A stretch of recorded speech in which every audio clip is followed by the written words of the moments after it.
Once you move to big city, everyone tells you that just get a job and you'll be fine. But nobody tells you that in cities a job can easily become your entire identity. Like office, commute, phone, scroll, stress, sleep, and repeat. And suddenly one day you wake up and think, is this all life is? Like, is this what I left my hometown for? So, welcome to part two of my Town to City Roadmap series, where we talk about how to survive big cities. So, today we are talking about one of the most important things you'll ever learn in a metro city, that is, how to have a life beyond 9 to 5. So, how to feel fulfilled, how to have joy, growth, and identity outside your job. Because if part one was about how to enter city life, part two is about how to survive it without losing yourself. So, in section one, we'll discuss how the big mindset shift. Like most small town kids enter city with one mindset, भाई job मिल जाए, salary आ जाए, life set हो जाएगी. But big city life runs on a different formula. Job gives you money here, but hobby gives you identity. People give you support, habits give you growth, and mindset give you the direction. So if all you have is a job, you have money, but you don't have a life.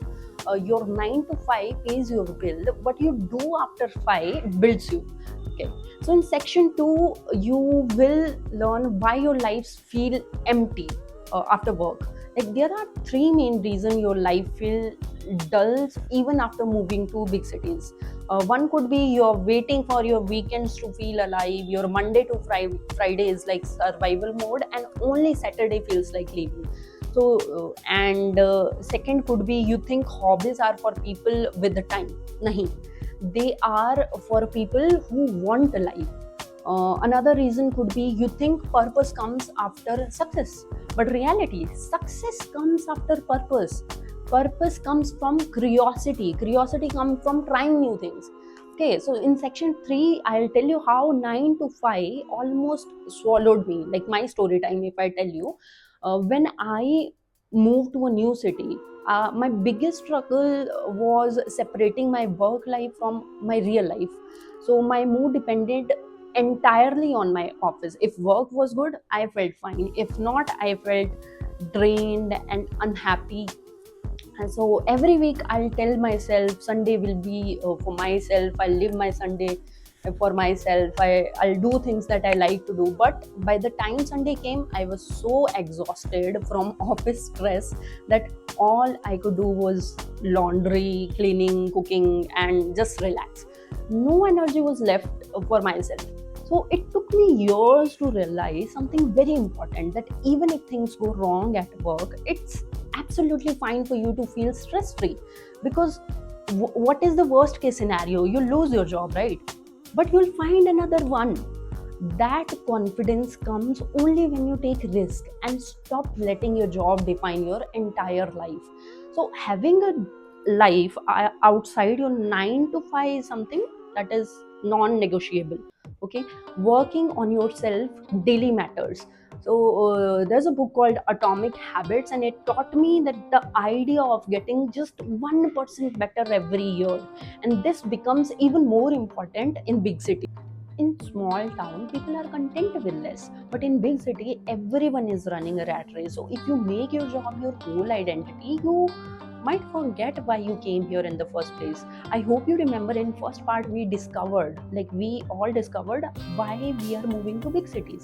So this is something that I want you to keep to yourself always, and you have to remind yourself regularly that this is the reason why I am here in big cities.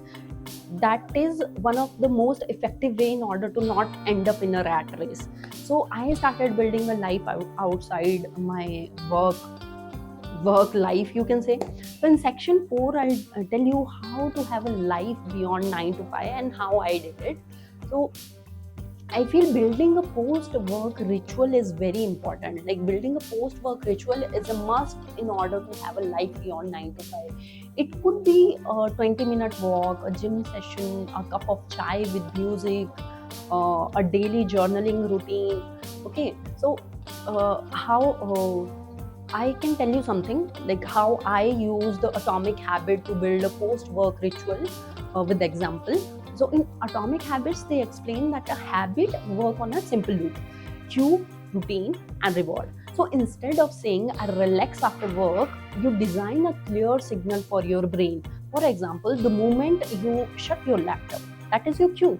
Immediately change your clothes and step out for a 15 to 20-minute walk. Same time, same action every day. Okay. In my case, if I tell you, the second I used to reach home, I put on one specific playlist that I only play after work. That music became my cue. Okay, and my brain knows that office is done and I can work on my side hustle like scripting, editing, and all other stuff. So the key is same cue, same routine, small reward, but regularly, daily. That's how your brain slowly start to learn the life that your life exists outside your 9 to 5 as well. So apart from that, I'll say pick just one hobby, not five. Hobby overload is very real. This is something that I have experienced in so many ways. I used to say I want to learn guitar, Spanish, coding, cooking, and all at once. Eventually, I ended up learning nothing because it was not realistic. So, the time I started working on one thing at a time, I learned a lot of things. Like now there are so many things that I've learned in past few years, be it web designing, creating content, doing makeup, trading, and many more things like that.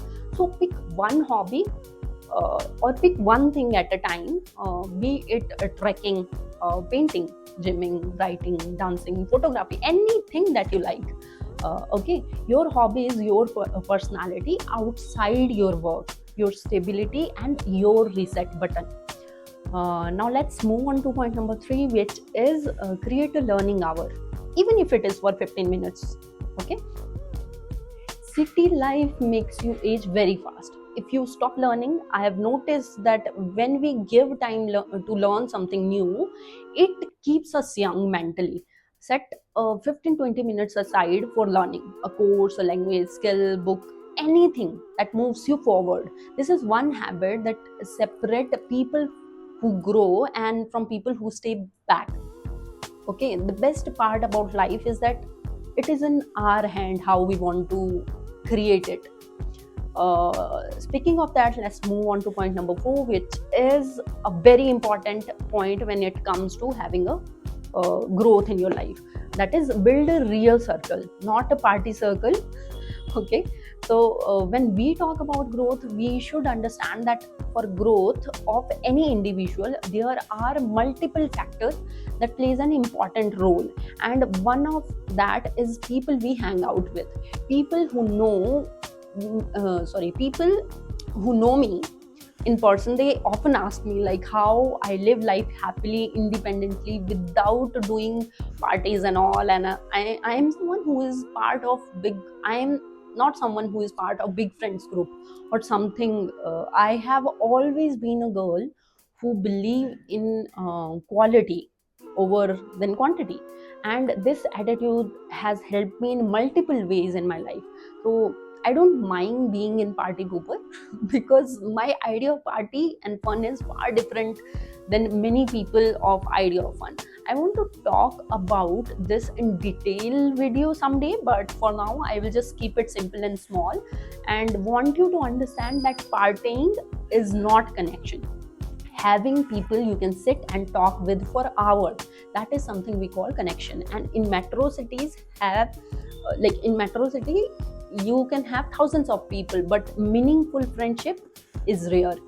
So choose wisely. A good friend can change your entire city experience here. They are going to be that family away from your family here. Now comes the point number five, which is explore your city. This is one of my favorite things that I have learned and I have implemented in my life. When I say explore your city, it is not just your mall, it is the city. Traveling is one of the best way to make friends, meet new people, learn things too. I know it can be expensive sometime, but I feel this is something that is worth spending your money on. So traveling is something that gives you that chance to reset your life again and again. A new cafe, a lakeside walk, a small track, a weekend bike ride or bus ride, a new neighborhood town or something, anything. Like you just go out for traveling. Exploration adds to your curiosity, makes memories and stories in your for your life. So you don't leave your hometown to repeat the same routine every day, right? In order to make stories, you have to live in those stories, and in order to make those stories, you have to travel. Okay, so this is one point that I want you to make sure you implement in your life. Now let's move on to next point, that is stop living life only for weekends. And this is something that I've already told you multiple times, but again I am repeating it because it is very important. If you are willing for if you are waiting for Saturday to feel alive, you are missing 70% of your life. Add tiny joys in weekdays also, like a cute cafe date with yourself, or maybe a friend, a night walk, a solo dinner, a midweek movie. You can go for a movie. Life is not just for Saturday. In order, I just wanted to understand that. Okay, now let's move to section number 5, and this is the final mindset shift that I want you to take with you after this video. That is, your job is not your identity. Your job is not your personality. Your job is not your purpose. Your job is just a starting point, not the ending point. That is just starting point. A full life is built with curiosity, people, habits, skills, and small joys. If you learn how to live after 5 p.m., you'll survive any city and job.